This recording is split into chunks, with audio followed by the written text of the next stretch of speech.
Nuclear fusion. The Americans repeated the groundbreaking experiments, achieving higher efficiency.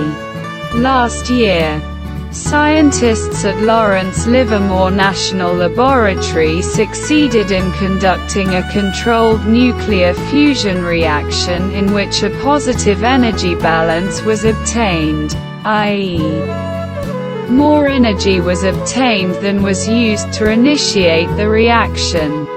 Now the researchers have repeated that experiment, achieving even greater energy efficiency.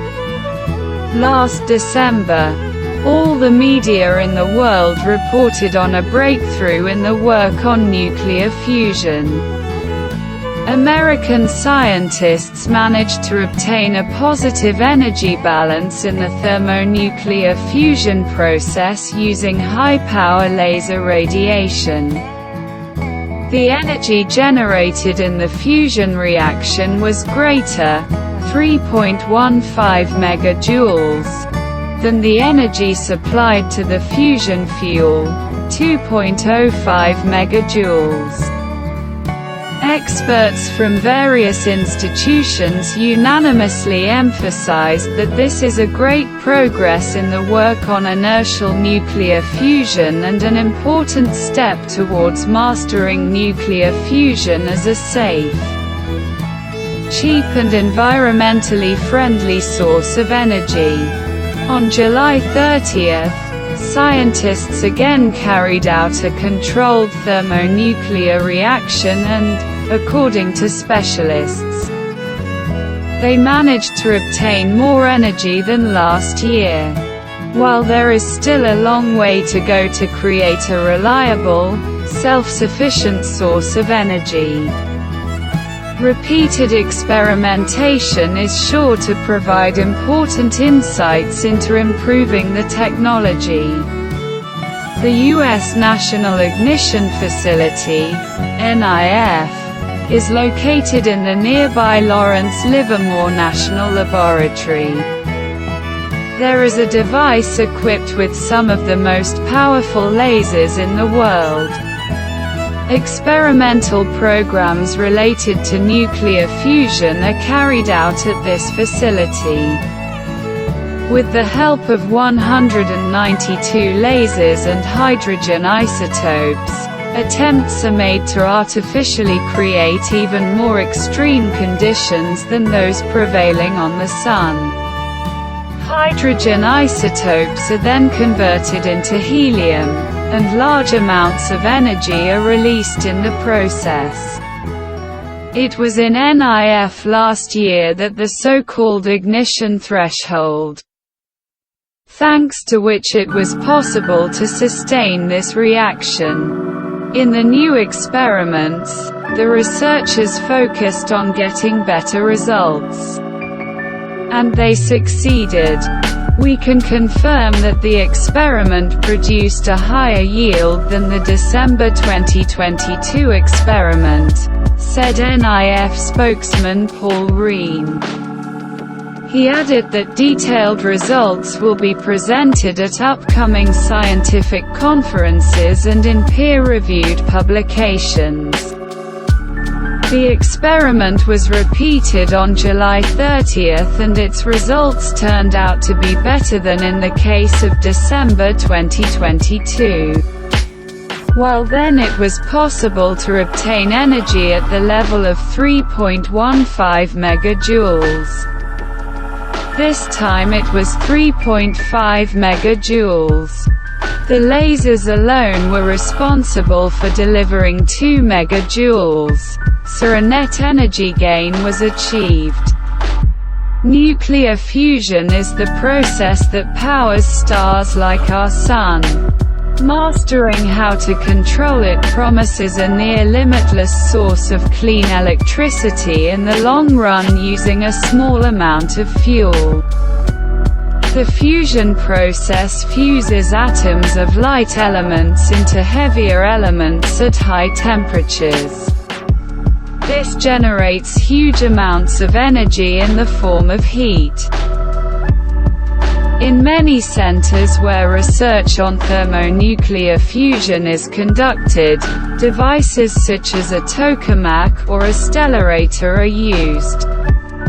Within them, plasma is confined and held in check by powerful magnetic fields. This method requires enormous temperatures. To carry out the synthesis, hydrogen must be heated to temperatures exceeding 100 million degrees Celsius. Only then will lighter atoms be able to combine into heavier ones. The energy generated by the fusion reaction should maintain the temperature, and the excess heat can be converted into electricity. It's a method of controlling a fusion reaction by magnetically trapping the plasma. Another method is inertial plasma confinement, and this is the method NIF scientists are using. The fusion reaction here is triggered by powerful lasers. In both cases, the hydrogen isotopes deuterium and tritium are used as fuel. In the first method, the synthesis process is slower, which makes it easier to control. Such thermonuclear reactions have already been carried out in tokamaks and stellarators in several research centers around the world. However, the problem is to keep them for a longer time and to achieve a positive energy balance, which means that the reactor should produce more energy than is supplied to it. The approach used by the NIF researchers uses a system of lasers to heat the plasma fuel. Fuel pellets containing deuterium and tritium must be heated to high temperatures and subjected to enormous pressure. It is necessary to achieve conditions similar to those inside the Sun, which is a natural fusion reactor. Achieving fusion reactions under such conditions releases several particles, including alpha particles, which interact with the surrounding plasma and further heat it. The heated plasma then releases more alpha particles, and so on. Thus, a self-sustaining reaction is created. But its initiation requires ignition, i.e. triggering the fusion reaction using lasers. In their study, the scientists used a giant laser system that covers an area equal to 3 football fields. The system consists of 192 lasers whose beams focus their power on a single point, where there is a tiny cylinder, hohlraum, containing the aforementioned deuterium and tritium. A short but extremely intense laser pulse is directed at this point, which heats the fuel to a temperature high enough for the deuterium and tritium nuclei to overcome their mutual repulsion and fuse to form helium nuclei. However, to produce energy that could power homes in this way would require lasers that were at least 100 times more powerful. In addition, they would have to generate pulses even several times per second.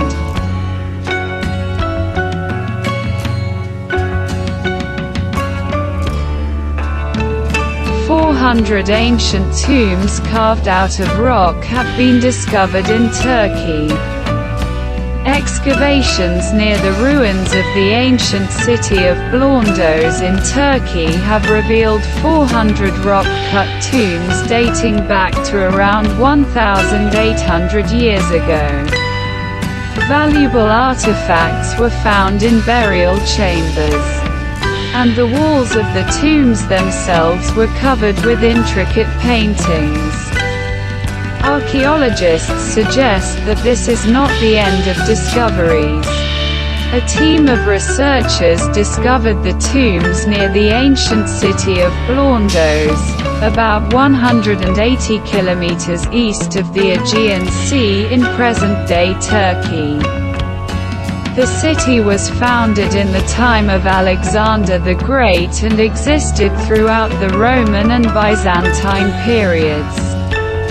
Many tombs contain mixed remains of the dead.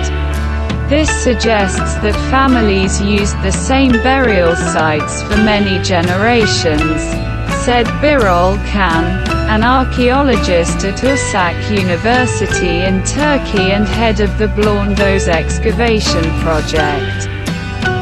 We believe that the rock-cut chambers at Blondos were used as family tombs. After the death of a family member, the sarcophagi were reopened, a burial ceremony was performed, and then closed. Says Can. The city of Blondos is located on a hill surrounded by a valley that is actually a branch of the vast Usak Canyons, one of the longest such systems in the world, says Can. The ancient inhabitants built an acropolis on the slopes of the canyon. Although archaeologists have known about the cemetery for over 150 years, no systematic excavations have been carried out so far. Kanya's team started work in 2018. Researchers also worked in the ruins of the city itself. They managed to find 2 temples, a theater, a public bath, a basilica, city walls and a gate, aqueducts, as well as tombs carved in the rock. According to Can, this is not the end of discoveries. As a result of our work, which was sometimes dangerous, we managed to document about 400 tombs carved in the rock, says Can. Unfortunately, the necropolis was plundered many times by robbers looking for valuables. The arrangement of the tombs is not uniform. Researchers have discovered both single chambers and those consisting of several rooms. Fragments of pottery and coins remaining in the graves indicate that they were used from the 2nd to the 4th century CE. Also, the technique of making wall paintings in tombs indicates that they come from Roman times, argues Can.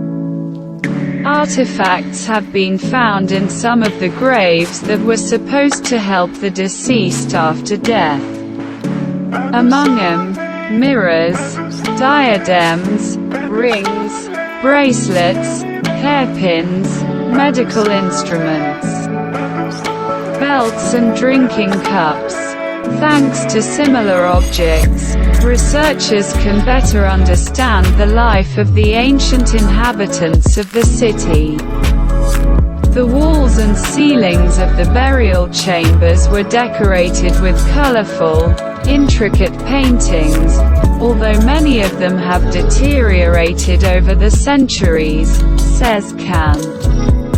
In the 24 chambers, the frescoes are still visible, although they are in poor condition. Some of these tombs were used as animal shelters by shepherds long ago, said Can. The frescoes were also covered with a thick and black layer of soot due to fires centuries ago. But the restoration team was able to clean some of the paintings, revealing vivid floral, geometric and figurative scenes, the archaeologist says. Vines, flowers in different colors, wreaths, garlands, geometric shapes are the most used motifs, describes Can. In addition to them, we also found frescoes with mythological characters such as Hermes, Eros and Medusa, and with animals such as birds and dogs. He adds, there is still a lot of work ahead of researchers on the site. They expect to find even more unknown tombs. The team also plans to conduct DNA tests that will reveal the origins of the deceased, as well as their gender, age and eating habits.